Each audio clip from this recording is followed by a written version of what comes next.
You're listening to another great episode of Gripping Golf with your host, Billy Daniels and Daniel Brumley. This episode is brought to you by Senior View. Senior View is a lead management solution for senior living communities where they can do all their CRM needs and marketing stuff. And also brought to you by Sycamore Ridge. And yes, just happens to be that we have the general manager from Sycamore Ridge, Yes. Ben Perry, with us. Ben, say hi. Hi. That was not Ben. That was me. So, Thanks for having me, guys. Oh my gosh, thanks for coming. Yeah. You are the sexiest voiced guest so far on this podcast. I like that. We've had 2 guests. Did you leave that review about me? We've had 3. Okay, so I'm the 4th guest. You're the 4th. You are the 4th. Yeah, that's pretty incredible. Yeah, you're the 4th. I feel fairly important. You are very important. Good. Very important. So. Well, I will say I'll agree to do this podcast under one condition. What's that? If you let me do the voiceover for the introduction to the podcast. Oh my gosh, yes. I was actually hoping you would. I'd love to do that. Oh my gosh, you're coming in. You're going to be the guy. You're going to do this. Yeah, we're going to wake people up. When they listen to Gripping Golf. Oh my God, I love this. Are you going to It's gonna be scream? We have we have dynamic microphones, so you can scream all you want. It's not going to get. Don't get scratchy. No, Are we going to have not quotes at all. like Club Pro guy? I don't know. That got brought up today at work today. It did. Club Pro guy. Yeah. Yeah. Pretty funny. Yeah. He's You see in the Holly Kansas Saunders City. video? The one he did with Holly Saunders. No. Is he Oh, in yeah, Kansas City? I don't know. I think he's been in. Is he? He's Overland Park, isn't he? Mm-hmm. Yeah. Well, we need to have Club Pro Got to guy get him on. He's got a large following though. Yeah. Not like us. No. So we have a very small following. Cinema tweet. You never Yeah, know. exactly. You never know what's going to happen. Do you know Maureen Olson? Mm-mm. She is going to come on, I think, next couple of weeks. I haven't even told Daniel that. You're Overland welcome. Park? Dan. Wow. Yeah. Yeah, very Yeah. cool. Yeah. Yeah. JT. JT brought it up JT. on the last episode. So, yeah. Good. All right. Well, Very good. So I think what we wanted to talk about a little bit, I'll start here, and I kind of ad-libbed about this a little bit. I mean, you got or the thought script in about front this. of you. There so is you no got- you gotta script. go. There is no Yeah, script. Yeah. There is no script. There is no camera either. But Did you yeah. turn the camera on? Yeah, it's on. It's recording. Wave to the camera. Hey, guys. Yeah. Welcome, YouTube. Yeah. So one of the things that I always, when I was teaching, Daniel and I are both former pros, we always, I'll say it seemed like all the golfers or people that we taught were typically scared of taking a lesson. And then majority of the people that you get to give you lessons or that you're giving lessons to are less than enthusiastic to get into golf, I would say. So why, from your point of view, why do you think that is? Why do you think people aren't taking more lessons? And then why do you think we're the only lessons, and maybe this is just me, that you're giving are to the people who are not so excited to be taking golf lessons? That was a long ass question. That's the first one. Yes. You have that written down? Yeah, and go. No. Well, I think. Can we start to over? Answer your Yeah. question.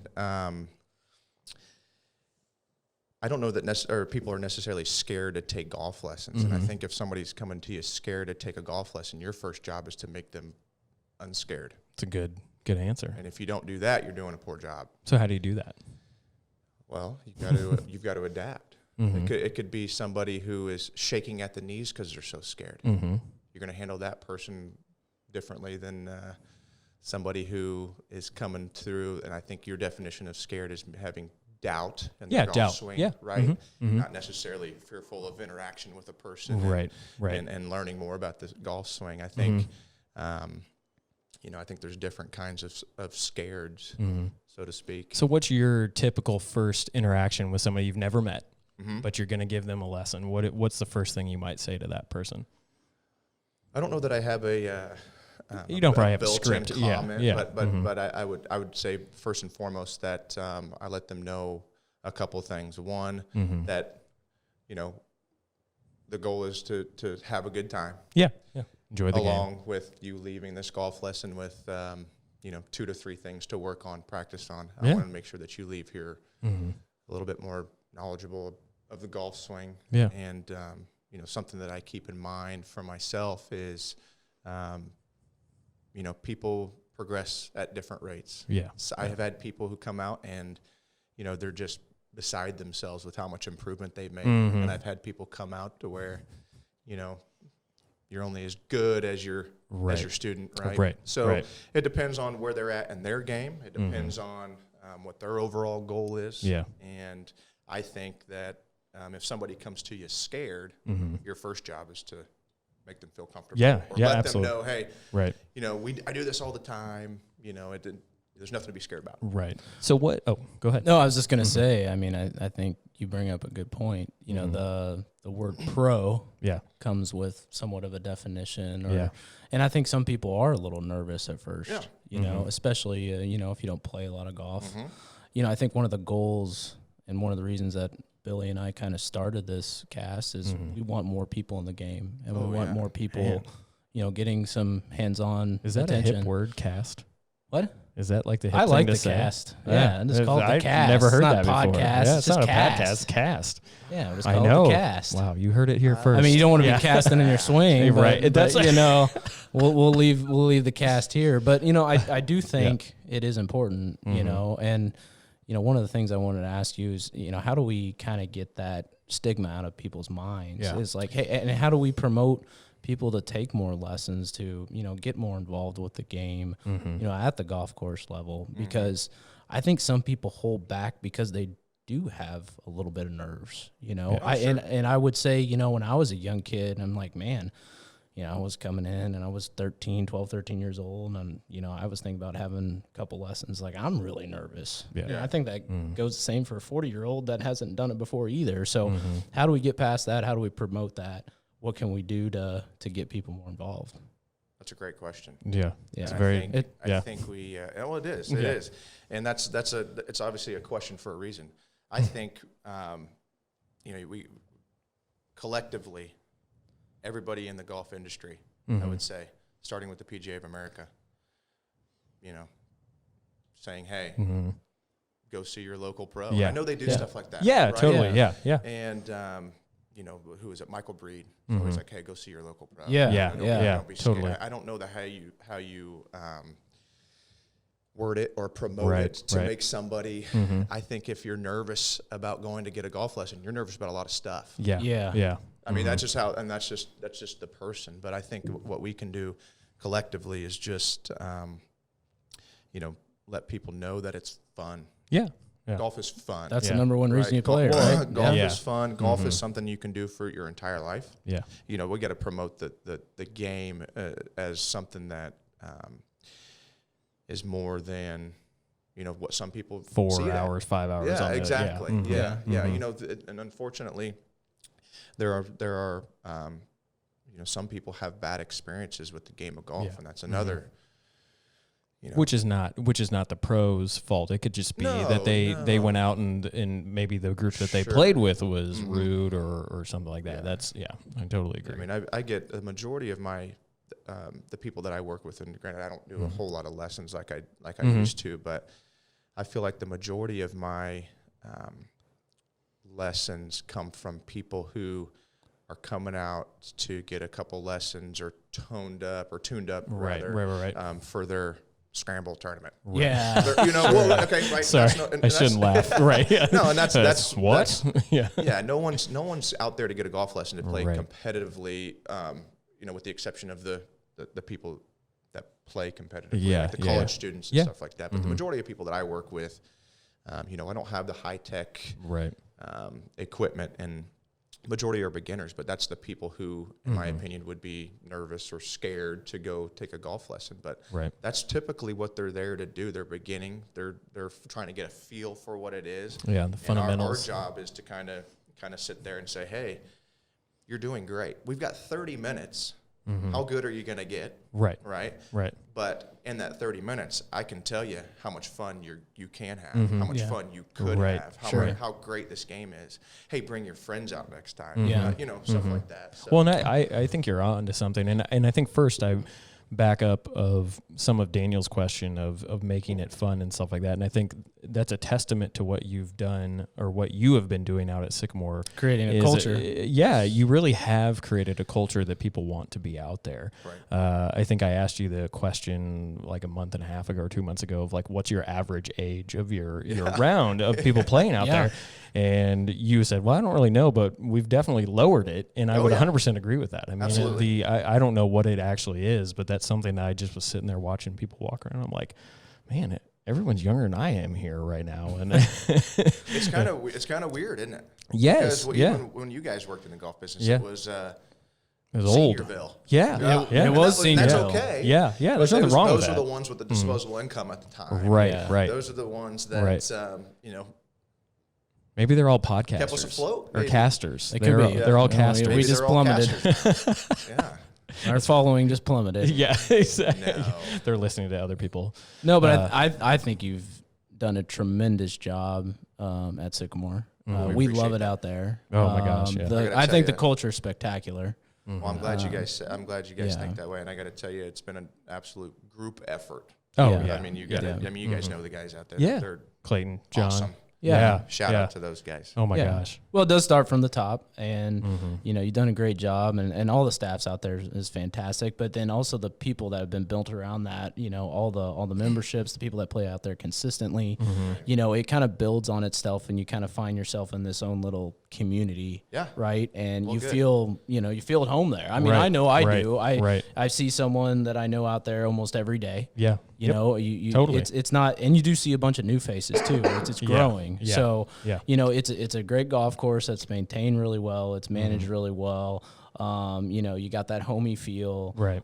You can be challenged or you can have fun. You've got all these attributes of just a great place to play golf. Yeah. So, well, and you guys are doing different types of events and bringing more and more people out there to do. I think that's one of the things I took away from some of your answers just a little bit ago is we as an industry need to change our culture. Yeah. We can't be like we just said Seniorville or whatever. Sure. That's not the case anymore. It's not. Right.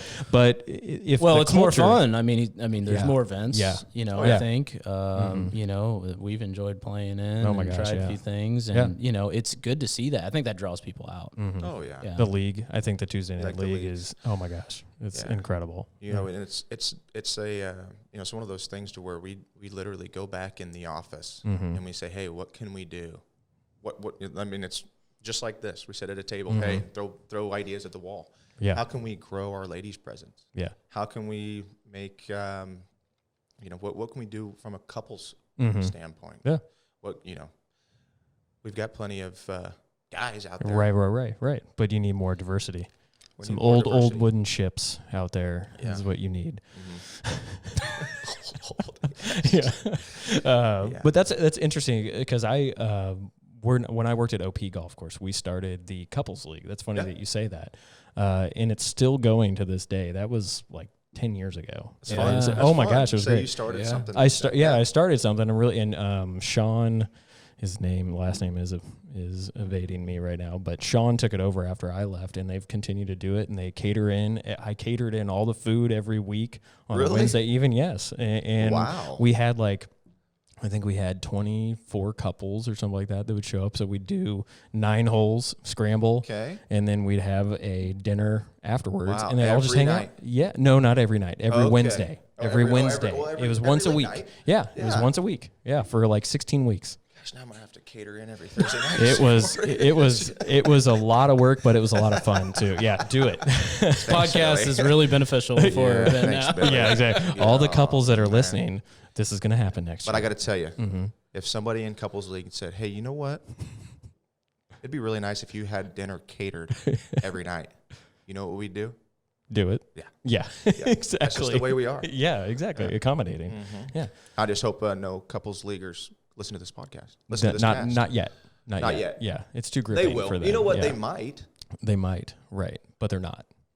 Yeah, we have the demographic data on that, and there's no couples. It says unmarried, single. Yeah, we got golfers. There's no way that these people are married.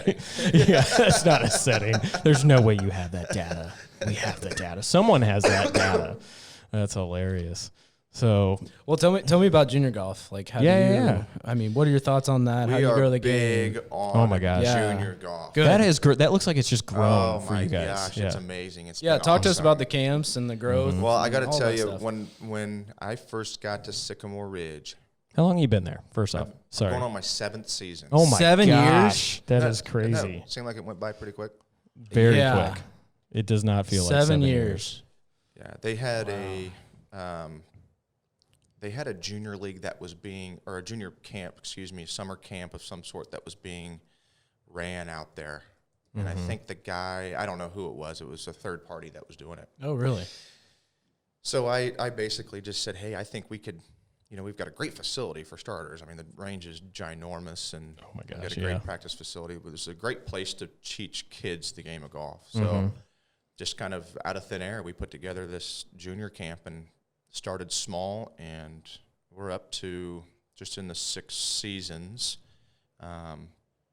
we're up to 120 kids in our junior camp over 4 sessions. That's great. We put together 2 junior league teams this year. PGA Junior League? PGA Junior Leagues. I know some courses even in our league struggling to put together one. I think we've got a great team, and Brad Volker is our teaching professional. Yep. And good guy. He does a nice job at staying on top of stuff like that. We are involved in the schools on the off season in the elementary schools. We do snag, starting new at golf, snag in schools. Awesome. Yeah. So we go to the elementary schools for a week, and we just basically take over their PE class. So that's kind of our part in doing, at least getting some exposure to those kids who may not have any otherwise. Well, snag, correct me if I'm wrong, that's the bigger, it's like soft clubs and big ball. Yep. Big balls. Yeah, tennis balls. Sorry. Daniel's face right there. Yeah, my bad. Come on, Billy. Yeah, there's nothing serious. There's nothing serious about me at any point in my life. There's not. No, but on a serious note, it's a great program. It's pushed by the PGA of America. They do a nice job at making sure that people know about it, and I don't know that a whole lot of people do it. Right. I know that it was pretty new when I was in the industry. Yeah. At least at like 2009, 2006 to 2009. Right. I think that's when it got established, but I really don't know. I can look it up here in a second. There's a PGA professional in the section. His name is Jeff Bury. And do you know Jeff? No. He's at, look it up, Billy. What's the driving range? Is it Eureka? Right there on the... Eureka's. Oh, out there... on the highway on exit? K10? Yeah. Yeah, that place is for sale. Is it? Yeah. It's like $650,000. It's always been for sale. Has it? Yeah, I used to go out there when I was What's his name again? Kid. Jeff Bury. Jeff Bury. Anyways, he's a big ambassador of snag and junior golf. And there's a little part. He would be a good short guy little to par have 3 on, course out there. That's exactly actually, what it is. KU's done a little benefit thing there before. We have the section puts on a event out there. Yeah, it's actually pretty cool if you're driving by there. Oh, yeah, it's perfect for junior golf. Your lob wedge and your putter around. And Anyways, I'm trying to find topic, it. But he's a big ambassador, and he's the one who really, got my mindset on doing the snag in schools. I think he's the one who came up with snag in schools. Oh, wow. Anyways, we kind of just took it on our own and did a Sycamore Ridge in schools kind of thing with the snag equipment. So it's super. Yeah. Anyways, I think that's probably one of my favorite things that we do in the off season, just because, like I said, it's fun. We run into kids of who their parents are members of the golf course. It's just a fun experience. Yeah. It's cool. Do you see a lot of those kids coming back year after year after year and playing a little bit more? We see them in our junior camps. They get involved in our junior camps and then get involved in our junior league teams. Good. So it's a great way for us to let them know that, hey, 1, golf is cool. 2, golf is fun. 3, Sycamore Ridge is just right down the street. Yeah, sure. Come see us. Come hang out with us. Twin Oaks. Yes. Yeah. Nice. It took me a while. I got it. Found it. Yep. Yeah, and that's a great place, by the way. And talk about a great guy, Jeff. He's always having. I think he just does that stuff just for free. Yeah. You come out and we'll teach you how to. And he's got a great history. We'll have to get him on. That's great. You may look at doing that. Anyways, but to answer your question, junior golf is probably the growth in junior golf is probably one of my favorite things to have been a part of so far. Good. Oh my gosh, yeah. I can imagine just the what you get in return from just seeing them get, from expanding in the game, being happy. What you talked about originally is let's have fun. Did you guys ever do any camps, baseball camps or anything like that? Growing up, like as a kid? I went to KU golf camp. So we do 7 to 14-year-olds. So I mean, a wide range of personalities, ages, and what have you, and things that they'll never forget. Yeah. Oh my gosh. Yeah. I'll never forget you. It's a seed. Yeah. Although, yeah. Or but Clayton. I think that's to go back to your question. What do we do? How do we grow the game? That's right there. And I think you have to make sure that people know, juniors in particular, that golf is fun. Oh yeah. You can't be the. So what do you think? And I'll not changing gears, but expanding upon that. Aside from junior golfers and having them have fun, what else can the society or the industry? Golfing industry do to get more people into the game? I mean, we're getting more people into the game. I think we're up to like 38 million or 39 million people across the world that are playing. Yeah, it's growing. It's been growing. But what are some other, like, I don't know, you said you get in a room and you just throw up some weird ideas. What are some weird ideas that you might have? It's all from a marketing perspective. What can we do to better Sycamore Which you do Ridge? a great job, by the way. You do a great job with your marketing. Seriously. Thank you. Yeah. And you're not the only person that said that, and we take that as a compliment. It's seriously, because even that little card that you made for your sale that you did this last weekend, I looked at that and I was just like, the little touches. And Clayton looked at me and goes, "That's all Ben." And I was like, man, he's really in touch with his feminine side. What was it? There was like snowflakes on it and stuff like that. It looked really I'm good. I'm trying to get John and Clayton on my level with Canva. I don't think they can. They're not there yet. Your attention to detail is I cringe awesome. every time I watch Clayton cut something on the paper cutter. Daniel's like, where is this going? What are we talking about? Yeah. Is it time to go? No, it's Daniel's definitely tired. Not. No, I'm not tired at all. Say something. I love to hear you guys go back and forth. It's pretty good because I know there's a lot of sarcasm. Yeah, that's how I got to tell you. That's how good Clayton is. I don't like how he cuts things on the cutting board. That's your only criticism. It's like, I got to find something. You can't cut paper straight? Get out of here. Yeah. How's his calligraphy? Yeah. Thankfully, we don't have to mess with that. Oh, yeah. You type everything out. Type it out. I love it. Throw it on the TV screen now. Yeah, the TV screen tonight. I love it. Yeah. Yep. That's a great idea. That was a wacky idea. Put it on the TV. Yeah. What? No. So when we sit in the office, we don't think of how to grow the game of golf. Right. But we try to market the golf course, but at the same time, we take that approach. Okay, what's going to get the guy who hasn't played to play? And I don't have the answer to that. No, yeah. And that's not what I was going with, but I think, some of the things I have thought about, and I don't think you and Daniel and I have talked about this yet, but would anybody even open up like a 3-hole golf course? Yeah. And just play less than an hour, play 3 holes, maybe go out during lunch. I don't think there's the base for it. I agree. I agree with you. But that's one of those weird ideas that you never know. Maybe it would. It's an idea. It's funny you say that. My boss, Shane Gardner, the other day said, we're trying to expand on memberships at a golf course that we manage. And he threw that idea at me. He said the holes 1, 2, and 3 green is right by the clubhouse. Right. What if we sold a membership that included range, the 3-hole loop? Yeah. And that's it. I didn't necessarily have an answer for it. I thought it was a great question. You're right. I thought it was a great question. Clayton, quit cutting the paper like that. Yeah, that's what he said. No, and I working at a golf course, I immediately think nobody's going to stop after 3. Right. And I'm not going to send anybody out there to make sure they don't stop after 3. Right. Yep. But the idea is there. But at the same time, I don't know. I'd have to go back, but I know like a couple years ago, Overland Park Golf Course did for every hole you play, you pay $1 after like 5 o'clock. It was like their twilight fee. I mean, but how do you police it? Yeah. I mean, you could do anything. But how do you police it? I don't know. Yeah. I don't have an answer either for it. You just trust people? Right. We should.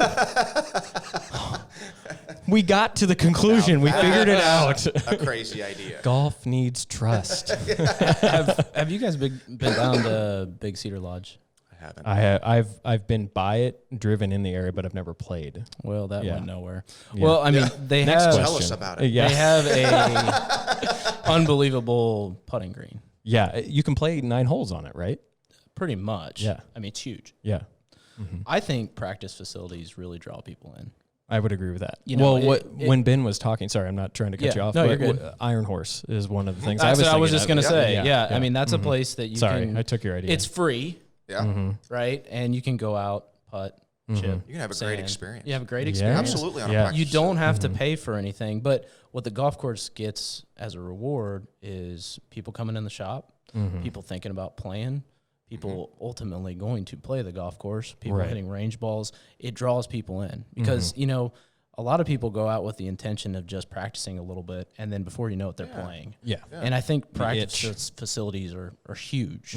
And Practice facilities attached to golf courses. attached to golf courses. Yep. I don't think just a practice facility by itself, except for Twin Oaks, of course. It has any It's technically chance. a 9-hole golf course. Oh, that's right. It has is. the little pitch and putt. It Oh, is. Yep. I'm sorry, Twin Go out there Oaks. and get the full golfing experience. There goes our Keep score. They got sponsorship. scorecards and everything. Yeah. What? Oh my gosh. Yeah, they do. Yeah. Yeah. No, I'm We just should go that out was there sometime. sarcasm. Yeah. We should go over You there. know, Yeah, I'm let's not do gonna it. that. I mean, seriously, we should. It'll be fun. It's fun. It's a blast. We'll bring some cash. Oh, boy. Oh yeah. I don't have any cash. I don't gamble. Yeah. Why is your head going up and down? With your eyes. Yeah, exactly. Are you Camera's okay? over there. Yeah, exactly. Yeah. Where are the tissues? Yeah.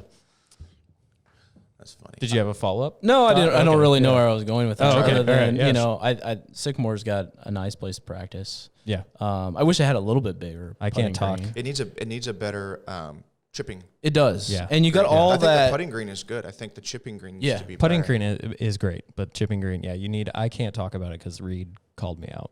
Uh-oh. He said, "Don't say that." Don't say that. Yeah, because I said it was awful.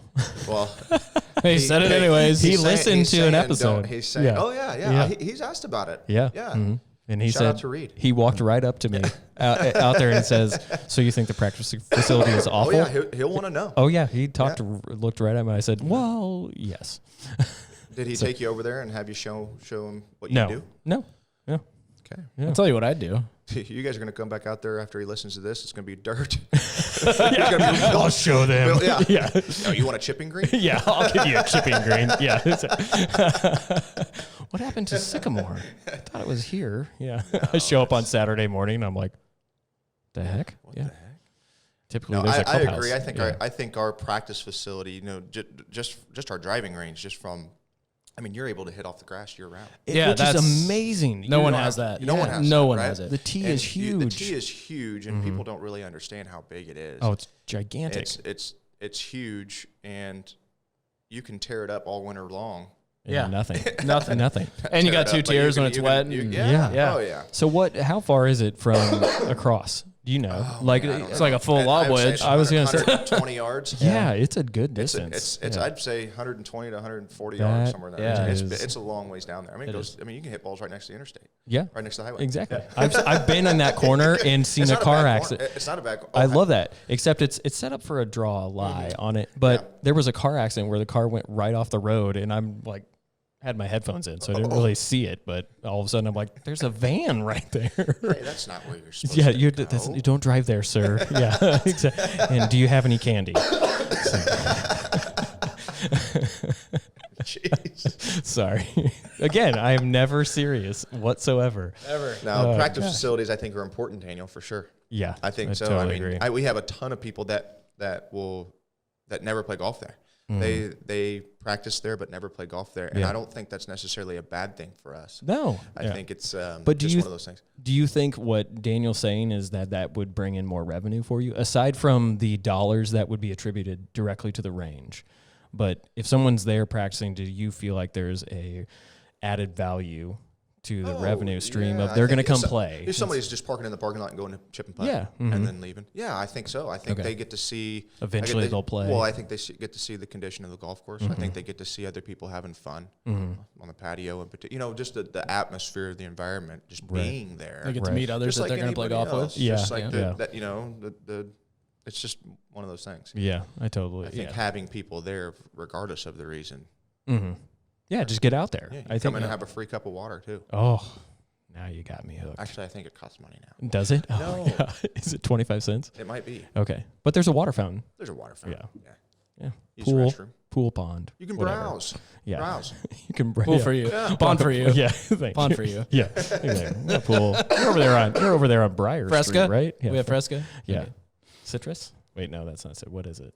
Hmm? It's a citrus, but Fresca. yeah, what is the fruit that's in it? Um, Oh gosh. Lemon and lime. And it's not lemon and lime. It's a Cranberry. dang it. No. it's some type of citrus. It is a citrus, but I can't remember what it is. This is a great podcast right now. You got any other brain busters there? Yeah, let's throw out this. No, so what do you got planned for 2020 at Sycamore? What do you guys aside? Okay, shout out to the new carts. They look freaking amazing. You like those? Oh my gosh, yes. Feel really good on sweet. my fat ass. Yeah, did you? Oh yeah, you got to ride played one? Sunday. Yeah. Yeah. Yeah. First off, how did you like the carts? I really liked them. Yeah. Don't they feel nice driving? Oh my gosh. They're I told you they're hundreds padded of pretty good. pounds Yeah. lighter. The They lithium are? battery. Mm-hmm. Oh.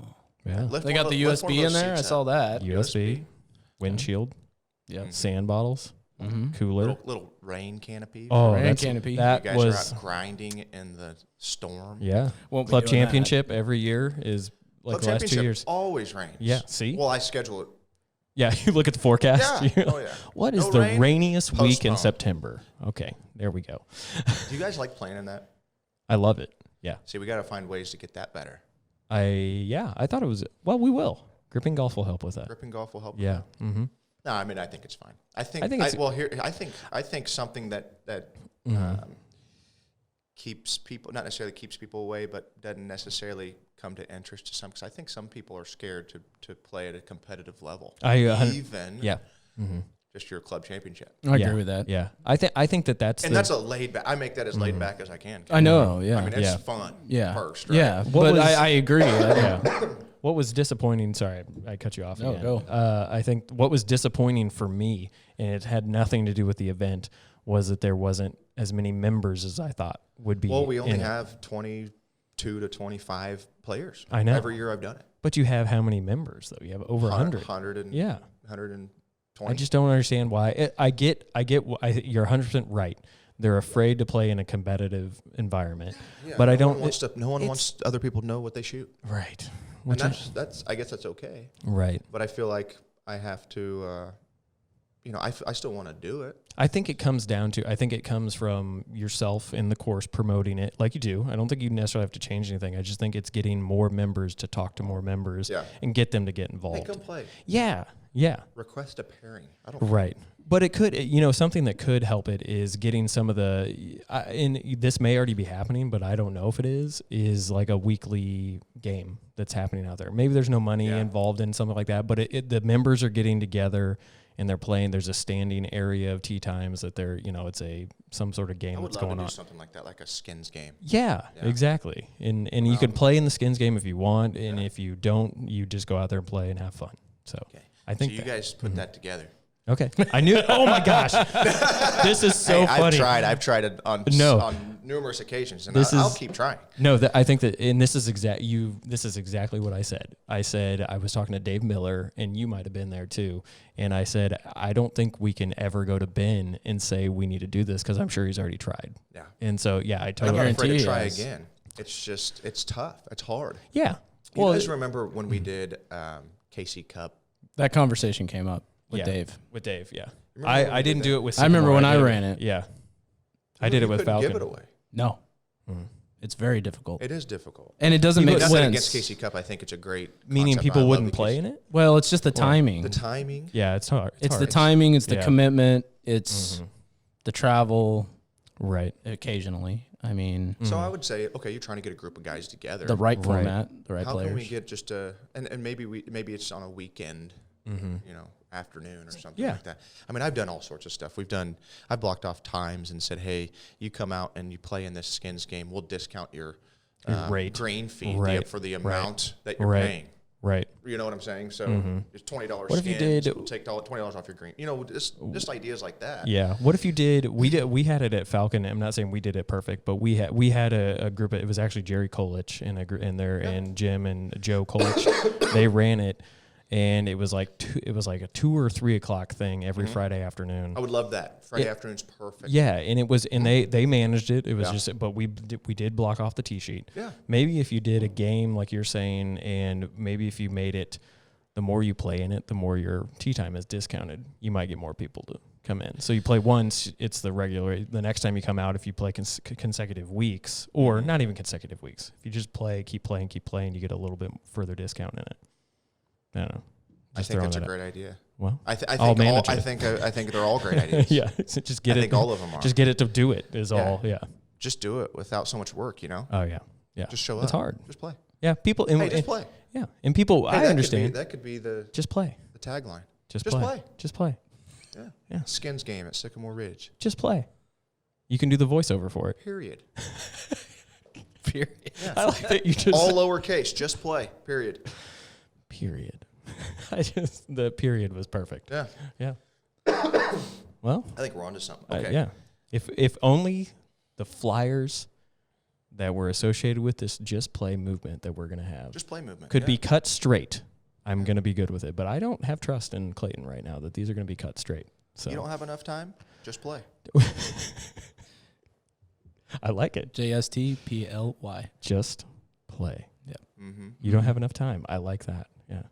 Switching gears, 9. I wanted to ask you a couple Daniel. questions. Yeah. I had to kill that. I had to kill it. We're going to come back. Yeah, we'll come back to it. I'm sure we will.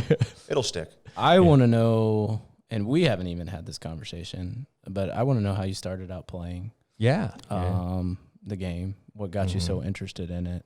What you love most about it? And why you continue on the path, this career path that is being a pro, a GM. It's a demanding path. For anybody out there that thinks that being a golf professional is easy, you're completely wrong. Completely wrong. So I hope there are some listeners out there so they can hear that. Because it's very difficult. I mean, you've got a lot of time at the golf course. You're invested in it. Yeah. You eat, live it, breathe it. Yep. You're there for holidays, sometimes away from the family. It's a lot of work. And when you care about it, Right. I mean, you really put your heart and soul to it. But I just want to get some background on that, on those things that I asked, and, get people out there a little bit familiar with who you are. Because I think when people do start to, get to know you, people start to say, hey, I want to go out there and play there even more. I want to get lessons from those people. I know that guy. Yeah. Absolutely. And I think, just like when we're talking about getting, players more involved through lessons or what have you, sometimes they see people in the shop, but they don't know who they are. Right. Oh, yeah. And I think that's not necessarily because the pro or the people in the shop aren't putting themselves out there. I think it's more on the player. They're not sure how to go about saying, hey, who are you? You know what I mean? Just like anything. I think we're all pretty outgoing people, and we'll say whatever the hell we want whenever we want to when we're talking to folks, but others aren't the same way. Yeah. So, totally but anyways, I wanted to know a little bit more about you. I've never asked that question. Yeah. So It's a great question. yeah. It's a loaded question. Ooh. It is a loaded question. Yeah. Well, first, I got to tell you, working in the golf industry is something that I really enjoy. And I'm a firm believer that if you enjoy what you do, you never work a day in your life. The job can be difficult at times, but it's not the most difficult job in the world. Yeah. It's tired. I get tired a lot. Yeah. But I'm very cautious, and I've learned to be this way, to not get burnt out, because I love golf. I love golf. I love being around golf. I love being around the people. Yeah. I love playing golf. I love playing golf for fun. I love playing golf competitively. And the second I sniff the burnout, I pump brakes. Yeah. Yeah. And I think that's what you have to do. And I think that's why, I would consider myself a young general manager. Yeah. I was a general manager. You are. when I was 28 years old. Yeah. But I've worked hard. I put in my time. Yeah. I can say that, right? And you guys know how it is. You work, the 60-hour weeks, 70-hour weeks, whatever it is, and then you got to do some lessons, and then so, and that's just part of it, and that's what I signed up for. The job itself, like I said, it's not rocket science, but it's it's something that in my opinion, whoever's going to do it needs to invest. Mm-hmm. They need to take pride in it. They've got to take pride in being a PGA member. I think that's how the game of golf, for starters, is where it's at today, and how you grow it. I think as a PGA professional, you take on the responsibility of carrying that title and growing the game of golf, whether it be junior golf, ladies, seniors. To answer your question on how I got into the game of golf, it's pretty similar. I think a lot of people can relate. My grandpa, he was an avid golfer and a really good golfer. He up in Trenton, Missouri. You guys know anything about Trenton, Missouri? No. Where is Trenton? It's up in northwest Missouri. It's just east of Cameron. Well, it's northeast of Cameron. You guys know where Cameron's at? Mm-hmm. Chillicothe. You heard of Chillicothe? Okay. Yeah. Okay, somewhere up in that region. Anyways, there's a 9-hole course there at River. It's called Riverside Country Club, and I would go to my grandparents' house every other weekend for a really long time, and spent a lot of time at Riverside. But my grandpa was really good, right? And I saw how he played, and I thought it was the coolest thing ever. My grandpa was my hero. So obviously that's how I got introduced to the game. But what he did for me was he showed that golf is fun. Look how much fun we're having. Right. Right. And we'd stop and throw rocks in the lake. You know what I'm saying? And then we would play 3 holes, and then we played 9 holes, and then we'd go around twice. Right. And then, so it's just one of those things. It just grew and grew. I never and grew. really, he was the one that made sure that, that I understood the game of golf is more than just hitting a ball. Right, and scoring. It's a way of life. It's you know what I mean. Yeah, like you gotta handle yourself like a gentleman. There's etiquette to this game. Yeah, there's go shake that guy's hand. Take your hat off. Stuff like that. So that stuff I'll never forget, and that's who I learned it from. And he was just cool. It was so cool to me. Be able to watch him do whatever he wanted with a golf ball. I thought it was awesome. Right. I think it's really interesting how all those things that happen when you're young just become a part of you in your everyday life. How we dress. Just everything about how we go about ourselves. I mean, I think someone that plays golf from a very young age, I think they mature far quicker. Just because of the social environment they're around. A lot of the responsibility that you're talking about from a PGA pro and how they go about doing things, from playing golf to the professionalism in the shop, what have you. I mean, it's a great place to grow up. I mean, I know I was kind of the same way, I was always that kid that was out there, working, playing, everything I could to be around the game. My mom used to drop me off at the golf course on our way to work and pick me up on the way back. Oh yeah. I mean, that's not, I encourage parents to do that all the time. But it's a different world. You don't leave your kid at a public facility anymore. No, you just don't do that. I guess that's what my parents did. That was fun. It's the same thing. But I loved it. Just I got into golf because of him. I played. He was alive all the way through college, but I never really took it serious because he never really pushed it on. I think that's why I liked him. He didn't dump it on me. Right. He wasn't like, "Hey, you need this," or none of that stuff. It was still about having fun. Yeah, it was still about having fun. Yeah, and in high school, my freshman year, I had to pick between baseball and golf, and I snuck on my high school team. Wow. And I tried out with I didn't even have my own clubs yet. That's how much he didn't. He wasn't like, here's some clubs. Right. You need a new one of these. And here's some. None of that. No. It was just being at the golf course is fun. Wow. And the rest is history. Well, tell us about college too, because you played college golf. Played college golf. I played all 4 years in high school, and then went to Missouri Southern. Played on.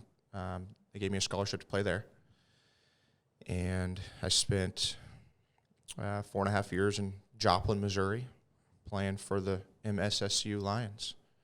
So nice. It was fun. I got to tell you, did you guys play college golf? Nope. Yes. You played a different kind of college golf. No, I was a guy that was always around Lawrence. Always from Lawrence, and they had a new coach coming in at KU at the time, Kit Grove, and they had a JUCO guy that dropped out last minute, and had a couple good rounds that they saw and got lucky and was asked to play, and I got to play a year. Didn't do a whole lot of anything other than play, get better, learn, and then I was out. Yeah. So great year, a lot of fun. That was 2008. We won the Orange Bowl. We won the national title in basketball, and I got to play golf. So can't beat that. Can't forget it either. So my experience is 1 year in D1 golf that didn't compete a whole lot. So well, just like anybody, and I see the college golf. I got to tell you, and the kids coming out of high school are completely different than what we used to be. But I was determined to go D1. I wanted to go play D1. I don't know that I was necessarily good enough, but at the time, I may have thought I was. I don't remember. Right. But it was a blessing in disguise to play where I played because I got to play. I got to travel. And we're shooting even par and qualifying for the traveling team. It was nothing like it is now. But I always think back and I'm like, gosh, I'm glad I did that because I wanted it. I wanted to play, and I encourage these kids to. These kids these days. Yeah, hey son. No, I encourage. If someone were to ask me, I should say, if someone were to ask me, and obviously I work with high schoolers and stuff like that, but if they were to ask me, I'd say, hey, go to somewhere where you can play. Go somewhere where you're going to be on the bus every Sunday morning. I agree with that. Don't go and compete. And I like to have that competitive team atmosphere. I like that. Yeah. But don't shoot yourself in the foot before you. Oh, that's what I did. I think I shot myself. And I don't think, and I'm not saying that you did. I think you had a unique opportunity. Oh, absolutely. Yeah, mine was more timing than anything. Exactly. But I had opportunities to go play D2 at several places, and I didn't. Right. And that's something I wish I would have done because I think it would have made me better, and I think I would have been in it a lot longer. Yeah. Because I decided against it for whatever reason. I think a lot of it had to do with I'm very much a Lawrence, Kansas guy. Yeah. Oh yeah. I was very, very close to my parents and still am, and that was a big part of it. But I kind of wish I would have took that. And I agree with what you're saying. I think if you can expose yourself, especially if you're wanting to play competitively, to more and more and more tournament play, you're going to be that much better down the road. Yeah.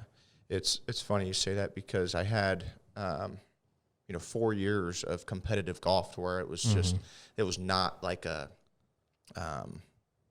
wasn't really a thing. That's just the golf you're playing, right? Go forever, right? And luckily, when I got into the golf business, to get in the PGA program, you had to take the PAT or whatever, right? And I had that mindset. It was not a thing for me. Yeah. It wasn't that big a deal. That's interesting. And it is interesting. It's interesting because from my perspective, I didn't play college golf. I was determined to go D1, didn't, and then never played in college. Wish I would have gone D2. And when I passed my PAT, I was a nervous wreck the whole time. Yeah, I remember the guys I played with were the same way. I remember crying on the way home, and not because I was just sad. I had passed, but I was so mentally drained that I just had I was like, I have nothing left to give. You get on the golf course and you're playing for your career, right? And $150 is a lot of money. Yeah, in 9 hours. It's a lot of money now. It was a hell of a lot of money when you didn't have any. 9 hours of golf. No, and I completely agree, and I see it now. We actually host PATs at Sycamore Ridge now. We hosted one last year, and I want to pull those guys aside and have give them a big old hug. Yeah. Oh my gosh. The best advice I got on passing my PAT came from Joe Kolich of all people. Not that he shouldn't know this, but he looked at me, pulled me aside, and this is what maybe you could tell some of the guys when they're coming out to Sycamore Ridge. He said, you can bogey every other hole and throw in a couple birdies and you're going to pass. Oh yeah. And so, and I was like, it's a great way to look at it. Yeah. And I sat there and thought, and I was like, gosh, you're right. And that it calmed me down, but I still was nervous as hell during the whole situation. So I think it's all really just mindset. I have to assume that everybody that takes the PAT believes that they can pass it. Otherwise, why are you wasting time or money? Exactly. Right. So I get that, but I think 90% of them are just stumped mentally. Yeah. And I'm thankful that I took it right out of that out of college, just because I thought, a couple 78s. Psh. Yeah. At the time, now I'm not. No, I may go out there and struggle now. Yeah. But my mindset's different. Yeah. Right? Yeah. So, I would encourage those guys to get into some, I think that's playing in like big money games when I was younger. I was putting for money I didn't have and stuff like that. But I was I had that pressure on me consistently. Yeah. And there's different ways you can do it, but these guys are coming in that play 6 or 7 times, go hit a large bucket the night before, and want to come out and break a tough score. Right. And regardless of what course you're playing. Yeah. So it's interesting you say that that you assume majority of the people who are playing the PAT can pass. I don't know why this got. I think they believe that. Believe they can pass. You're right. Yeah. So it's interesting. And I don't mean to disrespect anybody that's tried to qualify for the U.S. Open, but that's where my mind went when you said that. I'm like, then what are these people who are paying the $200 and $250 to try and qualify for the U.S. Open thinking? I'm not saying they're bad golfers, but they have to believe, obviously, or they're not in the right mindset. Chip in a chair. Yeah. But what are they? I think they're basing it all off of capability. Yeah. Just like you would anytime. Yeah. It's interesting, but I don't know. I'm not. That was a really good answer. I like that answer. Yeah. Because I think you hit the nail on the head. Yeah. Yeah. Mm-hmm. It's like I used to be able to do that, or I've hit that one. I've hit that one I've done shot. it before. I can do it You've again. hit one. I've shot that one score. I've hold. What is the difference between elite and okay? Yeah. It's consistency. Well, that's why we're doing the podcast. We've talked about. I mean, we're talking about how to go from competitive golf to. I know I'm not consistent. Yeah, I love not being consistent. I'm not saying you're it's not consistent. Great. I'm not. Do you like consistent. that? Love it. Man, I hit a I love hitting it a mile in the years. trees. It's been so great. terrible. You say you love. That's as being sarcastic as I get. Yeah. You're weird, dude. I know. You got to find some more sarcasm in your life. Yeah. Wow. You know what? I think just while we're on the topic of PAT and PGA professionals, I think that I think there's a lot of things that the PGA of America is doing correctly in order to, give these guys Class A certifications and stuff. I think the education has come so far. Did you ever do PGA? I did. I had the books and everything, but I went level 1. That's it. That was it. Yep. Mm-hmm. Now you got the big boxes. I got that giant box. Gosh, yeah, I had that too. But anyways, now they're Binder. on 3.0. So there's a 2.0 where they moved everything to online. Mm-hmm. Now it's 3.0 where level 1 I think is pretty similar. Mm-hmm. And then after you get into level 2, you can pick a path, which I think is great. Yeah. Because when I did it, I had to learn everything. Yeah. Now you can pick, I think teaching is one. Oh, see, this is all stuff I don't know. Yeah. Now you can pick, Clayton's a good example. Clayton's actually down in Florida right now. Yeah, I knew that. He said he left Sunday. And he's done golf course operations or golf operations, which is basically what we do. Right. Yeah. And then maybe some others. But now it's more specific, which I think is great. That's awesome. What do you think of the university programs that they have in place? Well, don't they have like 30 I think plus? Nebraska's still got. Well, I mean, I don't Michigan, know how many they have like over 30 now. Yeah, rid of some. I thought. What's that? Ferris State was one. I think up in Michigan or something. Oh, like that. really? Yeah, I think that was one. Yeah, I think it's fine. That was the only thing that I was one of the first years that they stopped taking college credits. Yeah. And so, like, even if you had gone to college, because at some point they took, but it wasn't. Yeah, they reduced it. Yeah. In some of it, because you could almost go to like level 3 had you graduated from college, and not. That's being very vague, but I came from K-State where I have a golf course management degree, and they basically said, you have a good degree in that? Yeah. Is that what you went there for? I went there for that. Yeah, turf management and business. Yeah. That's where Paul went. Paul Davids, yeah, he and Doug Moquire went there too, yeah. So that's where I graduated. I didn't mean to interrupt you. No, I went to the School of Agriculture. Yeah, is where I went. Yeah. I remember my college not playing my education not playing a huge part in advancing me in which is no big deal. This would have been 2000. It might have like shaved off some time of when I could get in That's it or what something like that. There was something ahead of that to where you could, if you had graduated college, you could take some of your, I'm just using credits as an example. That's not necessarily it, but you could advance to, let's say, level 2 or 3. 4-year or 2-year. Yeah, exactly. Like and so then that was kiboshed. You had to start from level 1, and that just irritated the living crap out of me because I was like, what the hell? I've already paid how much money to do this, and now I have to do it again. It's a lot of money. It is. But I think if I were to get somebody out of high school that said, "Hey, I want to be a PGA professional." Mm-hmm. If you're asking my opinion, I don't think there's any right or wrong way to do that. Right. I would say go and get a degree in something. Yeah. Be general business. Yeah, business. I got a degree in mathematics. I don't know why, but I did. Why? But anyways, I'll never use that, by the way. Bryson? Right, yeah. Man, all those numbers go through my head every shot. I didn't know that. Wow. Are you going to gain 25 pounds I don't know. too? I think that was something to where I think my mom and I were sitting there, and she's a math whiz. I kind of both. I guess I kind of was too in high school a little bit. I was like, yeah, let me do math. Yeah. In the last couple of years, I was like, oh my God, what am I doing? I love math though. Anyways, I got that degree. Mm-hmm. I don't know why. Yeah. But right. I would say go do something. Okay, get a math degree, get a general business degree, get a finance degree, get something that maybe you can do if golf doesn't pan out. Right. And I don't think that you necessarily need a degree to do one thing or another, but you can get into the PGA and the PGM program now, and a lot of golf courses will pay for that education while you're working. Yeah. Okay. So now you're working in the job that you're going to have anyways. Get more education. Yeah. You get but then you don't have to pay for it. I totally agree. Get some sort of degree. And not as a fallback. I don't think that. Not a fallback. Not a fallback. I think something else just to have because you something can to supplement. Right. If you're where you're working now, and they said, hey, you need a business degree, and we'll pay for it. You're gonna do it. Yeah. Okay. No problem. Okay. Yeah. No problem. I'll go sign up now. Yeah. And you're gonna go further in your career. Yeah. Absolutely. Absolutely. Yeah. Totally agree. I mean, it's just one of those things. I think, but I also think, PGM program? Yeah. I get to study golf and play golf? Yeah. Let's do it. Sign me up. It's freshman in college. Cool. Yeah, why not? Yeah.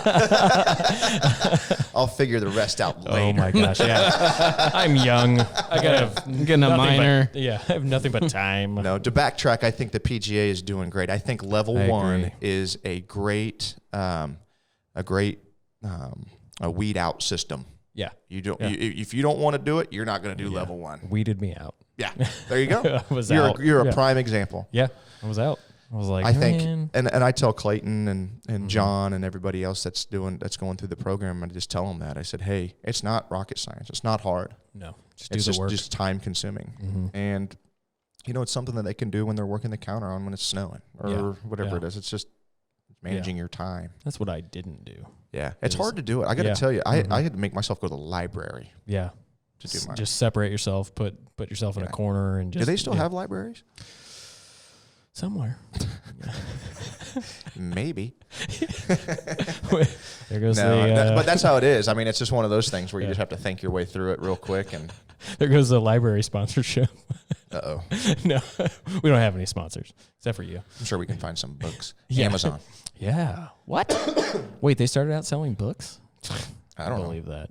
Yeah, that's what they sold, books. You guys should get some Amazon employees on here. We should just move things around or robots moving things around for us. Yeah. Hey, great job getting this table stationary, by the way. It's perfect, isn't it? I do it all the time at the golf course. Yeah, he's like, give me that. Our tables are outdated, to say the least. Yeah. And they get a little wobbly on occasion. That. Yeah, that's okay. Well, that's no secret. No. All I could do is sit at one. That's why we don't do the podcast out there anymore. We kept falling over on the tables. Bunch of rattles. Yeah. Well, that's hilarious. What else you got? Did I answer your question, Daniel? You did. Yeah, that was great. That's that grandfather story was amazing. Well, okay, so let me ask you guys. How did you, Daniel, I know a little bit about how you got into the game. Billy, how did you get introduced to the game of golf? Grandparents. So I was 6-7 years old when my grandparents retired, and they joined Leawood South Country Club And that meant I joined Leawood South Country Club. And I didn't play out there very much, but they bought sets of clubs for themselves. So they bought me a set. Once I showed enough interest in it, my uncle made clubs. And so I would, he made my first set of clubs from Z model from Clubsmith or whatever. And so we cut them down in my basement with my dad. And then that's where it all happened. And we would go down to Brownsville, Texas every year. So my grandparents had a house way down south, practically in Mexico. Yep. Yeah. And so every year we'd go down there for 9 days. It was right around spring break every year, and that was right before golf tryouts in Kansas City. And so I would play for 9 days straight, 36 holes a day, and come back to Kansas City and try out and played all 4 years in high school, won state championship as a team at Shawnee Mission East, and then tried to play at K-State and shot 82 days in a row out at Colbert Hills and did not make the team. So that's my quick story of getting into golf. I love it. Yeah. I wish you would have made the team. I do too, but let me ask you this. Did you have your heart set on going to K-State no matter what? Yes. Okay. And I think that's where I went wrong. I wish I would have went wrong. No. It's not a regret, and I use that word loosely, but I would have gone to D2 school, like you guys said. I wish I would have been. If you could do it over again? If I was open-minded enough. I'm going you wanted to go to K-State for the college experience, the education. Golf was secondary or but I wanted to. The funny thing was every person in my family went to KU, and I went to K-State to add even more complexity to the situation. Yeah, so and no regrets. No regrets. Okay. Never wore purple my entire freshman year, and then after that, I started wearing purple all the time for K-State. So. Good for you. I love them. Yeah. I love K-State's a great school. Who needs a family? Yeah, exactly. Haven't talked to him since. Yeah, exactly. Yeah, exactly. Yeah. So yeah, that was my I worked out from age 16 to 23. I worked at Overland Park Golf Course. And when did you go to Falcon? Because 2000. So for the listeners, Billy and I have known each other for a long time. Yes, since 2000. I was at Falcon. 10 years. Yeah, it's been 10 years. 2009. Was when I came back from Chicago. Yeah. So I was almost 4 years in Chicago at Kemper Sports. You've got a great story for your golf career. You've got a great story. Well, here I'll tell it. Yeah, tell us. So I was in the golf industry working on the maintenance side for 10 years. Started when I was 16 years old, all the way up till I was 26, and did the greens renovation at St. Andrews Golf Course out on 135th and Quivira or Schweitzer, Neiman, whatever it is. And came out of college and got an internship there. And I spent 80, 90 plus hours growing in greens. So I literally sat there, seeded all the greens. They had a contractor that came in and shaped everything, but I seeded every single green out at St. Andrews Golf Course, did all the irrigation systems, and then the kicker that made me think that I had to find something else in my life was the night that we fired up the irrigation system. And our superintendent, loved him to death, Terry Rodenberg, wouldn't change a thing, looks at me and goes, well, you got to stay. Make sure it all runs correctly. I literally sat on a golf course for 24 hours just watching all the irrigation system just turn off and on just all night long. And I was... Did it work? Yeah, okay. Yeah. I did the work. Of course it worked. I sat there and I remember distinctly thinking, I'm single. What the hell am I doing out here? I'm not going to find a girl sitting here doing this. So what did I do? Like any logical person would do. Went straight to the bar. I went straight to another golf course and worked there. Oh, yeah. So I went to Falcon. Now you're inside. Yeah. So now you're inside at Falcon. Yeah. So I went inside at Falcon. I was just a pro shop counter guy working for no money whatsoever, and worked for a general manager there. And they posted a job in the break room there of the Glen Club, second assistant golf professional. So I took it to my general manager and I said, I think I'm kind of interested in this. And he goes, ooh. He goes, You don't have a shot. He goes, you know what course that is? And I go, no. He goes, that's the flagship course of Kemper Sports. It was the Glen Club. It was their premier facility, their flagship course. And now they have much better ones now. But Glen Club is still an amazing golf course. And he goes, it's right by home office. Are you sure you want to go? And I said, absolutely. That means I'll be by all the important people, right? And so I applied 2 months later, I moved to Chicago and went up there for almost 4 years. Was a second assistant professional, and then came back to Falcon Ridge as the head professional for 3 years, or 2 years, 2.5 years. So, yeah. It's awesome. It's crazy. You've had an experience in both the private and the public side. Yeah. Mm-hmm.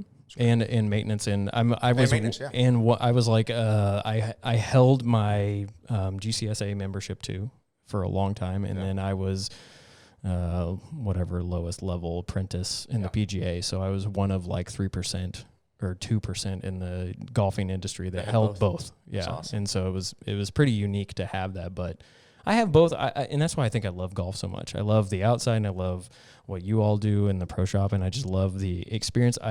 I just got that sniff of burnt out. I had not learned to step away at that point. And so that was what got me kind of out of the industry. No regrets getting out of it. I love it. I play more golf now than I ever did when I was in the industry. But it's tough. And I honestly look at like you, Ben, and think, I wish I could do what you do, but I don't have it. Like the gift that you have to be personable to people and be as cordial and nice that you are, I lose my mind. I'm like, stop asking me dumb questions. Exactly. I'm only like that when you're there. Yeah, exactly. Yeah, no, but you and your staff do a great job with the people that come in there. You treat them very, very nicely, and I think that is something that not a lot of places have. I mean, I agree. I think that I've gone to, I won't say any courses in Kansas City that I've gone to, and I walk away going, God, that was a terrible experience. Like not going back. Exactly. Yeah. Did you not see me walk in the door? Did you not want to say hello when I walked in the pro shop and stuff like that? And I just think that's terrible. Yeah. So unfortunately, it's like that a lot of places. And all it takes is that one. Yeah. Yeah. And I think that's part of why people don't play more golf. They get an experience like that, and it's tough. So I think you guys do a fantastic job of not doing that. Yeah. So like I said, it's a group effort. Yeah. Well, you guys are great. The three of you are great people. Good group of people. Not just the three of you. Everybody that works out there is fantastic. Oh yeah. So it's really good. So that was I didn't cry. I love it. I didn't cry. I almost cried, but I didn't. Don't cry. I know. Yeah. All right, moving on. Daniel, tell us about your experience in the golf business. Oh, you got quite the story. Oh, I don't know if I got quite. Hey, you cut cups last year. I did. Yeah, I did. Come on, you got a little bit of everything. Oh gosh. So let's see here. Well, I mean, one of the reasons I started working at golf courses was to be able to play. Yep. You know, I was a public golf course kid from Lawrence. Grew up playing my golf at Eagle Bend Public Golf Course. Nice. Started in '99. The pro out there was Jim Kane. Jim Kane was a 4-time All-American at ORU, played on the PGA Tour. Mm-hmm. Great guy. Kind of took me under his wing. And the assistants out there as well did too. And, I worked there on the carts and then worked in the shop, the whole thing. And by the time I was 20, I went over to Lawrence Country Club and worked for John Zylstra out there at the time and worked there for 3 years or so while I was in college and got the call to play a little golf at KU for that year, and then was the assistant over at Sycamore for 2.5, 3 years, and got out of the business, and kind of moved on. I think it's kind of funny. You and I have a lot of parallels, Billy. Yeah. And as far as what we've done, and from a college golf standpoint, what we wanted to do and where we fell and where it all where the cards kind of laid out. But my story is just pretty simple. I mean, I love the game, and then I loved being in the middle of it from a business standpoint for a long time.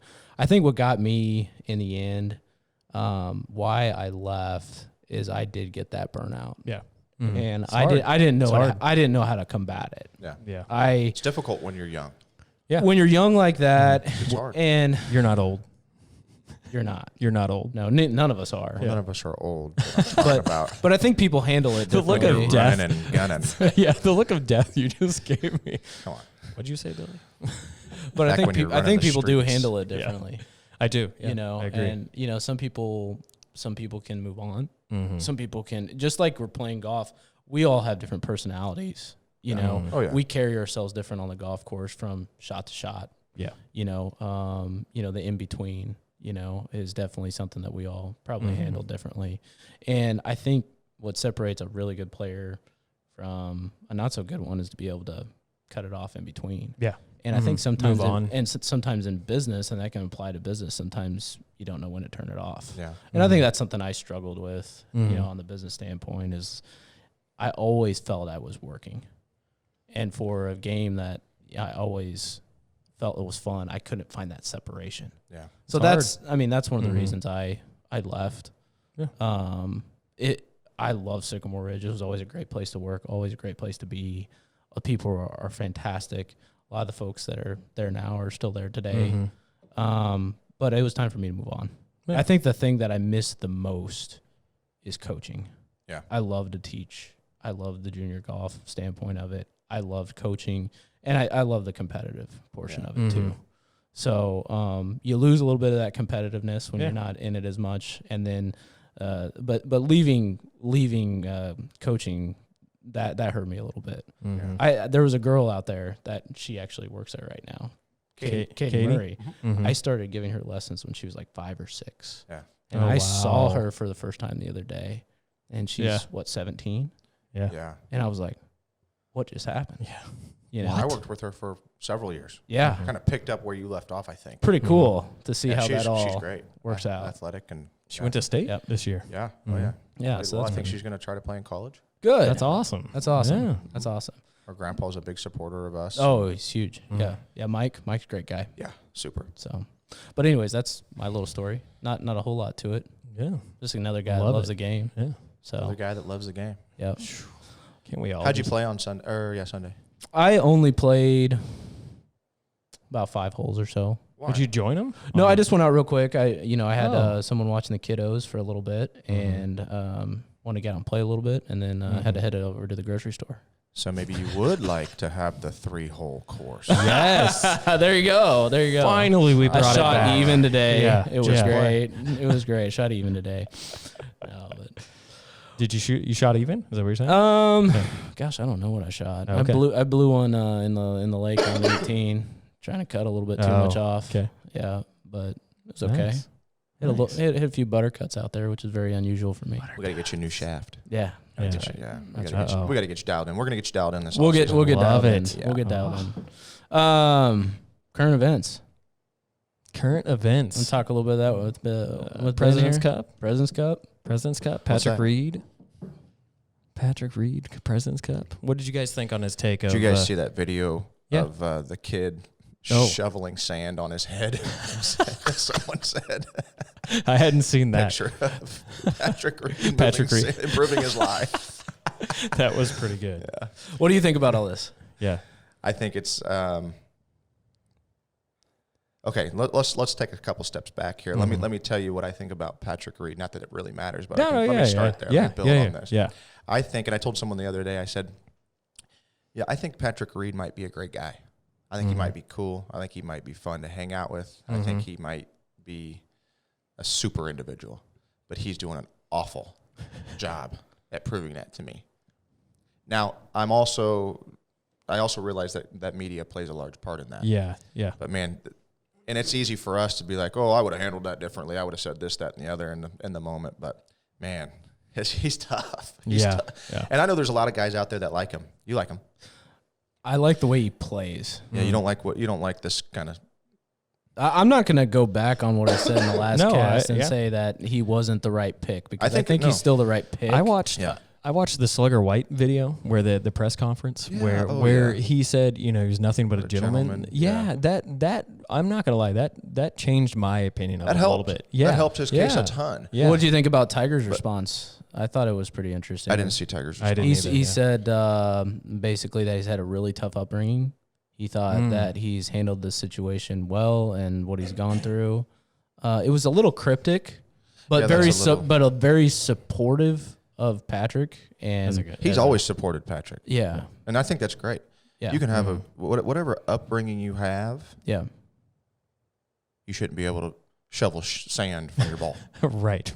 True. Right. And for him to say, "Oh, I didn't know. I didn't." Yeah, my gosh, you know where your club head is. Right. You know how it feels. Absolutely. And you saw it. It's your baby. It's a wet or whatever club you have. What do you have? Yeah. What was it? What club did you have? It was just a 60. Trying to it was a sand wedge, out from behind the ball so you get cleaner contact and advance the ball further. Yeah. Exactly. That's And you did it twice. Now, so we would You have did said it twice. And you did it in 2015 at the Euro. He either didn't know.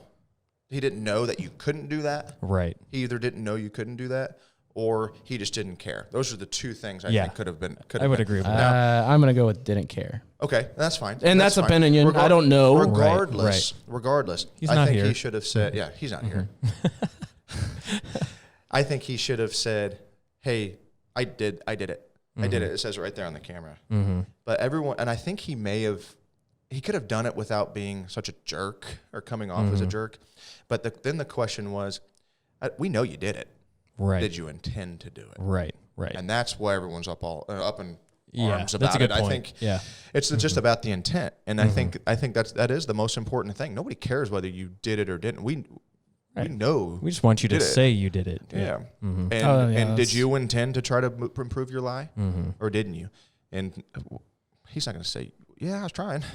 I like, I've said it. I like Brandel Chambly. I haven't heard what he says. He said to support Patrick Reed throughout this whole incident is supporting cheating. He said that? Brandel. Yep, that was today. It seems a bit extreme. Why? To me. Why does it? Why is this? Because, well, okay. Okay, let me ask you this. I don't want to interrupt you, but No, you're not. Did he cheat? Ugh, that's a tough question. According to the rules, he was penalized correctly, so yeah, he's playing within the rules after the penalty. I think we need to define cheating. Cheating would have been gotten away with it. Yes, that's what I was going to say. So no, he did not cheat. Was his intention to cheat? I don't know. That's only Patrick knows that. Right. And that's why I think that's why I would say that's a little bit harsh. You cannot. Then what do you say? Lack integrity? Yeah. I think it's bad for the game. I mean, to have somebody that does that. But I don't in think golf, it's if you lack integrity, you're almost as good as a cheater. I don't understand why these guys don't call this stuff on themselves. I don't know either. I don't understand. You know what I mean? I mean, how much better do you feel? And how much praise are these players getting for calling those penalties on themselves? Oh, it's a like lot. It's like right. A lot. Remember, it's encouraged. Who was the guy that was hit the twig on his backswing at that North Carolina tournament a couple years ago and called it on himself? And it was like in a playoff.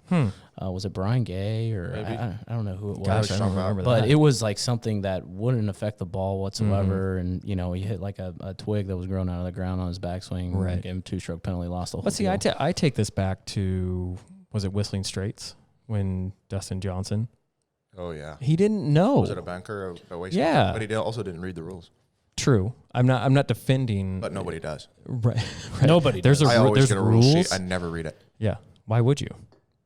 I don't know. No, I'm not. Gives me a you headache to should. read. You should read the rules. But you read this and then play golf. Yeah. What? I think the thing that got Is that me. why there's so many chairs at a golf at a clubhouse? It's desks. Yeah. I think the thing that got me is he did it twice. Yeah. Oh yeah. But okay. Yeah. It's intentional. Yeah. Let's be honest. Yeah. The only thing that I've tried to place myself in that situation of you're looking down on the ball, you've got sand all the way around you. Would he have even seen the sand that he lifted? It's sand again. It's the same color against the same color. We were talking about this on the drive-in, and you know where your club. No. I agree with that. I agree, but at the same time, I'm trying to put myself in his situation of looking at. You're trying to give him the benefit. You're playing devil's advocate here. Here is not going to work. I'm just trying to say if the situation is reversed and I say I don't see it, how am I supposed to say that I did do it? Well, we both. Then that's what he's saying. That's exactly what he's saying. Right. So you either believe him or you don't, and the majority don't. So what if you're standing on the putting green? Let's put it this way: you're standing on the putting green and you're looking at the hole. You're not looking down at your ball, and your putter hits the ball. If you're not looking at it, fine. Right, but you broke the rule.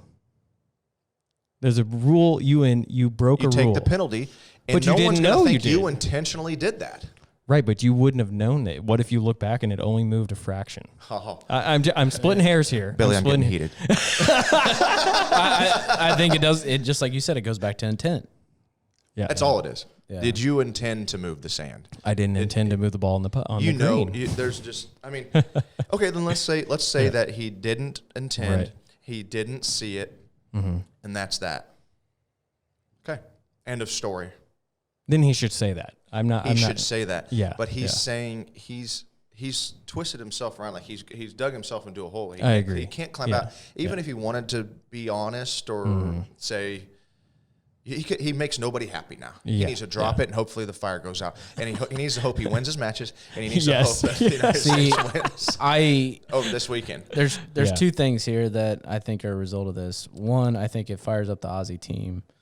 But two, I think Patrick's going to come out and just be as salty as he would have been or more before this incident. Yeah. But I don't know how it's going to bode well. I don't think it's going to bode so well for the U.S. You don't? I don't. It's no secret that Patrick Reed is a great player under pressure, and he has an enormous amount of pressure on him this week to quiet the haters. Yeah. Right? Yeah, I 100% agree. I think so. I don't think it's necessarily a bad thing. I think he'll do it. He plays good mad, I think. Yeah. I think he plays really back at that. I don't know that he's playing mad. I think he's playing ashamed. You think he's playing ashamed? I don't know. I don't. Yeah. It's going to be. He shoveled that sand, dude. Yeah, you might as well take it. I am not denying 2 inches of sand behind his ball gone. It's a lot.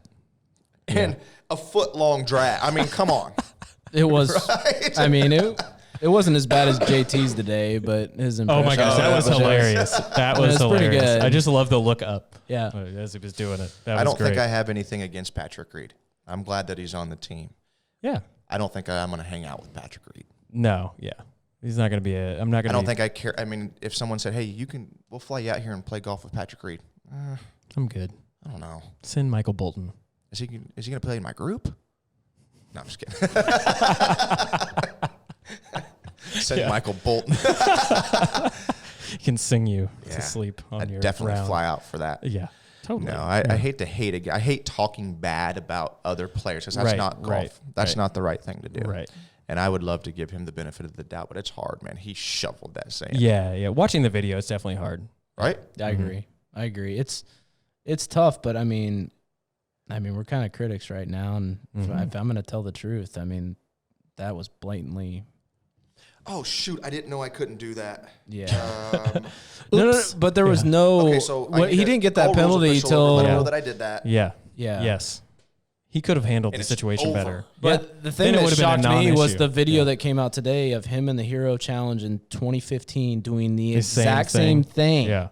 And I was like, so that's when I started scratching my head. I'm like, what's going on with this guy? We all love Patrick Reed if he says, "Oh, I didn't know you can do that." Right. Okay. Yeah. Oh. Okay. No, you can't. It's 2 strokes. Oh. But you'd have to do it immediately. You'd have to respond to, okay, I got the 2-stroke penalty. Well, no, he goes on. I didn't know. He goes on as is. Yeah. Yeah. When somebody says something to him, oh really? I didn't know. Oh. Yeah. You can't hide That's the fact my penalty. I didn't know the sand moved. Yeah. It did. Yeah. I will say, did you see some of the rocks in that sand? It was very good big. night. That's why he did it. At waste. Yeah. So you can. A lot of waste in that bunker. Yeah, there is. So much waste. So who do you? So I told Daniel on the way up here a player that I like a what would you call it? Somebody that nobody really thinks about.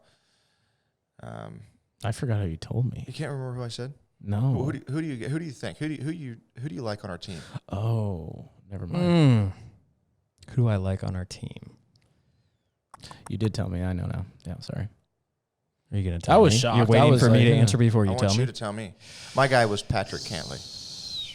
Under the radar. Under the radar. There you go. That is a good pick. That's what I was looking for. That's a good pick. I like Patrick You think Cantley. he'll perform? I think he'll quietly go out and do his business. That was kind of funny. Win in a waste matches. bunker. He'll go in a waste bunker and quietly do his business. Yeah. And Patrick Reed will come along and shovel some sand he'll go out over and it. Take care of business, I should say. Okay, I got to think. Who? Okay. He's going to go over now. Yeah. No, I think that's a good. There are 5 rookies on the U.S. squad. Okay, I got to think who's on the team. Tiger Woods, I know that. Gary Xander's another guy. Oh, that's his guy. That's my favorite. That's my favorite player. Is that who you're going to pick? DeChambeau's on there. What do you guys think of DeChambeau? Hurry up. Yes, I want him to go faster. I like his mindset. I like the idea that he's thinking about golf differently because I think that's unique. I think he brings something different to the table. I think that's good for the game. But if he would just get going. I'm going to say something. I'm going to think the replacement and bring Ricky. I love that. Yeah. I think he's the only thing I think, and I hear people say this all the time, is his flat swing really hurts him. But I think he's a strong player. He just doesn't win. So, I'm kind of bummed. I mean, I like Ricky. Great player. Not a winner, but a great player. Yeah, sorry. I think he'll win his matches. I mean, you can't say that's not true. Okay. Yeah, yeah. I mean, if we're being honest. Yeah. But I think he's pretty silent when he plays well. Yeah, he's got a little chip on his shoulder not being picked. Yeah, why do you think Kisner wasn't picked? I don't know. Do you think it's the awe factor that he doesn't have it? There's a good chance that Kevin Kisner called Tiger and said, I suck at that golf course. Don't pick me. You think so? Yeah. I like Kevin Kisner. Yeah. I like him a lot, but he'll tell you if he's going to suck. Yeah. He is going to tell you. Yeah. And that's what I love about him. Yeah. Yeah. Like, he's going to hit every 25-footer in the hole possible. And, yeah. He's going to be like, put me on a short and tight golf course and I'll beat the crap out of you. I love his story, too. I like him. I like his story, too. I don't know his story. It was basically like he played collegiate golf, I think. But then he's a bulldog. Yeah, that's right. Georgia, yeah. Was he there? Were Patrick Reed and him together? No, because Reed started out at Georgia and then went over to Augusta State. Oh, that's right. Okay. Because something happened there, and I don't know the whole story. Kevin, when he was done, from what I understand and what I've read and stuff like that, is he played college and then he got out of it and then he was playing with his buddies and his buddies just basically told him, "Go, you need to do this. You're this good. Like you need to go try to get on the PGA Tour." And that's what he did. And now he plays on the PGA Tour. I don't know if he went to Q school. He Good for him. School. Yeah, he's great. Sweet. I know that the Barstool guys like him. Yes, yeah. They love him. Did you see that chipping video with him where he was teaching them how to chip and stuff like that? That was pretty funny. One-handed or whatever. Yes, he's wearing the hood. Yeah, he's great. I like that. And you know what I think that the PGA has done is they've marketed the personalities really well. Yeah, agree. I think they do that better than a lot of sports. Yeah, NBA I think does a good job at that. Yeah. The players that are in there. I think the PGA does a nice job at making sure that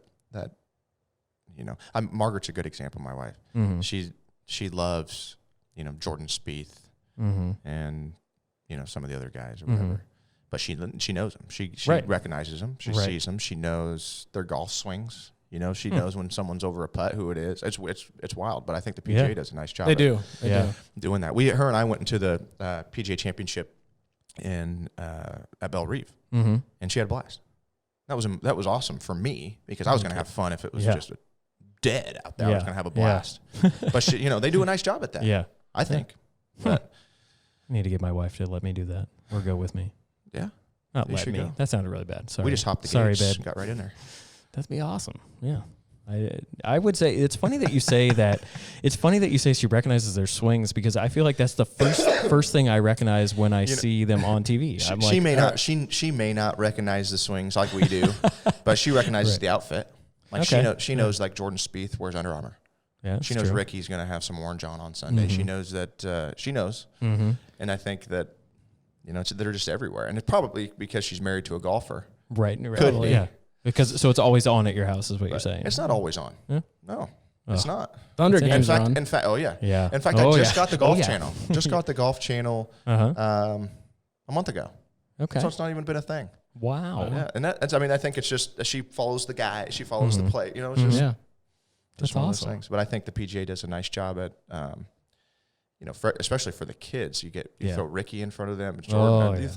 That's huge. That's so big. Yeah, that's so big for the growth. Game. Oh yeah. Well, even when Ricky was coming in, you saw a huge influx of junior golfers. Every one of them were wearing Puma gear. It's just cool. And stuff. Yeah, it's cool. The kids think that's cool. Yeah. Kind of the Arnie of our time.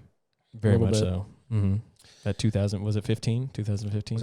The amazing season he had 2015. Jordan. Yeah. Wow, man. I feel for him. Yeah, those tournaments, he went 3 or 4 weeks in a row, couldn't hit a fairway. Oh, yeah. God. Yeah. So it's my game. Oh, my gosh. That's not true. I hit all my fairways the other night. So I heard on your last podcast, your last cast, You stick that needle in. Yeah. You lowered your handicap over the year. Yeah, I went from 5.4 to 2.1 or something like that. That's pretty significant. It's very that's significant. big. Yeah. That's not good for men's league, but that's... I'm low popper. I think I'm every his time. partner next year, so thanks. That's Yeah, how I am when I better. play in those things. I'm a scratch, and it's just double up on me. Yeah. You know what? But when Dave was here, we talked about that. And I thought the format was what? Oh, we're gonna get on handicaps. No. Yeah, no. Don't get But me I thought started I thought the categories or the, the different divisions. Divisions. So it's huge. That's a great addition. Yeah. Do you think? I thought so because now I will say each week the matches didn't vary greatly. I would say that, but I never walked into a match where we were giving somebody 10 strokes or 9 Let's talk to our strokes. viewers a little bit more about this so they understand the divisions and what's going on in league last year. Yeah. Because I don't even know because I did not play. So we've always had, I think Sycamore Ridge has always had a men's league on Tuesday evenings. And when I got there, I'd say I put like a different spin on it, I guess, from, I can't remember how much it changed it up, but since then it's evolved to a pretty decent league. We've got, it's amazing. 4-ball. 56 players, and they're divided into 3 divisions. We've got like an Arnold division, Hogan, or Palmer, Hogan, and Nicholas. I think Gary players on the Anyways, on the bench. well, there's not enough players yet. Yeah, we don't want to call one a we player don't do to sit-ups. confuse because they're What? No, they but we have great participation, and it's grown over the last 6 years. And in fact, we've got them on both 9s on Tuesday evenings. Now. It's great. Yeah, it's great. It's a great league. There's a little bit of competition, but at the same time, it's fairly laid back. Yeah. But your division is based off of your combined handicap, team handicap. Its team is 4-ball, and you play everybody in your pod or in your division twice. And then you play you have some interleague play. Yep. And I think a couple. it's just based on your record. Yeah. And you're playing against the people in your division. It's it's great. Yeah. And we've added more payouts. There's more chances to win. We've got some weekly stuff going. It's a skins game each week. It's a great league. Good. It's a good league. Yeah. But, I'm your partner next year. Yeah, so. you're gonna Are you play. committing? You're Are you playing. committing? I'll commit. No, Are you committing? I'm committing. All right, Todd. If You you're heard it listening, here first. I'm sorry, Todd. If you're Todd. listening, Sorry, Todd. Daniel's making a face right now. Sorry, Todd. Yeah, I no. haven't seen Todd in a while. What's he been up to? He's riding a snowmobile.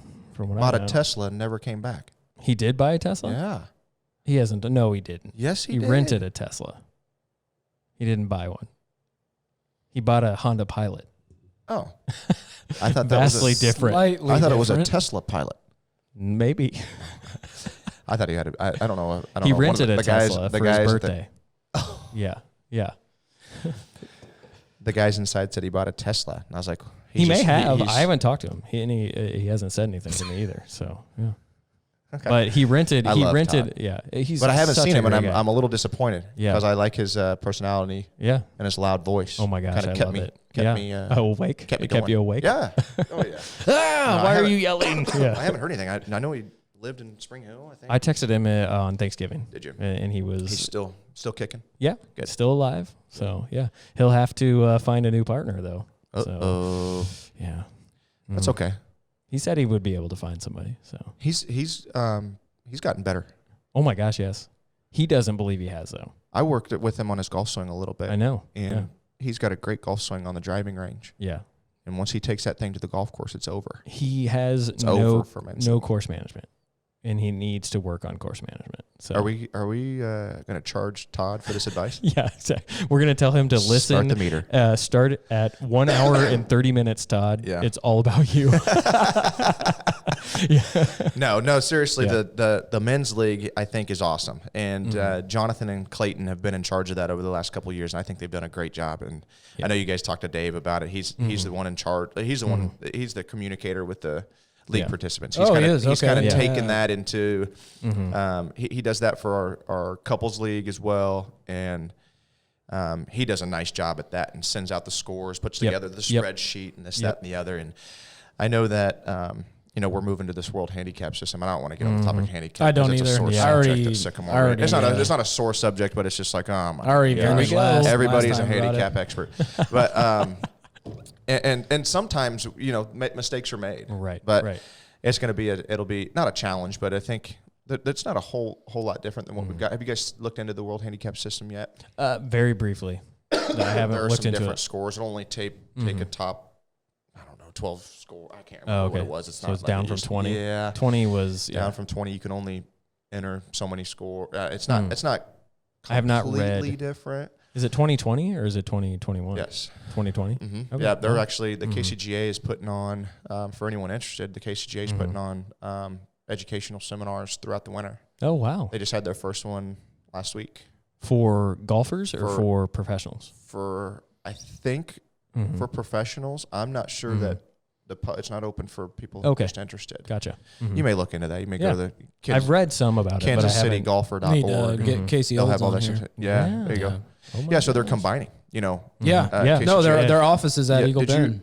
Really? Yeah, their headquarters moved to Eagle That's great. Bend. I love those guys. So they finished off like the cart barn. Nice. Is now a finished facility, and their office is there. Wow. Well, that's great. I mean, those guys are awesome. Let's get them on. You guys should have them on. We'll definitely do it. But no, they do a great job. But they're putting on those educational seminars just throughout the winter. I think it's at St. Andrews. Okay. Yeah. Okay. That's a good place for it. Yeah. You may look at the KansasCityGolfer.org. Okay. Is the website, and I think they're changing the name. They are. Everything. It's supposed to come out here pretty quick. Yeah. So they haven't that's released great. it yet. Not the new name. Doug and Todd, those guys are amazing. They put on such great events, and they work hard. Yep. They work hard. They work very hard. Yeah, they're all over the place at all times. And Oh wow. We'll need more microphones. Yeah, you need to get some of those guys in. We do. Have them, yeah, for sure. Have them explain kind of what they're. I mean, they do what such they a do. great job. Yeah. The watch and challenge. My junior gosh. growth has been tremendous. I talked to Doug the other day, and he said something about the amount of growth from junior participation in competitive events, and I was like, holy cow! I can't remember what it was. But he'll have all those good numbers for you. That's awesome. Yeah. We should definitely. We'd love to hear those. Yeah. You got great. a connection there? Yeah, Yes. Yeah, absolutely. Let's do it. All right. Yeah, those would be great guests to have on the show. All right. Sweet. You heard it from Ben. Great We'll do guest. Yeah. He'll listen. We'll have one listener on that episode. So, all right. Want to close it out for us? No, you go for it. No. You. I opened it. No. All right. You want me to close it? Close all it right. out. Well, thank you for listening to another exciting episode of Gripping Golf. Thanks to Ben Perry for joining us. Yes, thank you, Ben. Thanks for having me, guys. You guys are as awesome. always, thanks for Senior View and Sycamore Ridge for their support, and tune in for the next episode. Thank you.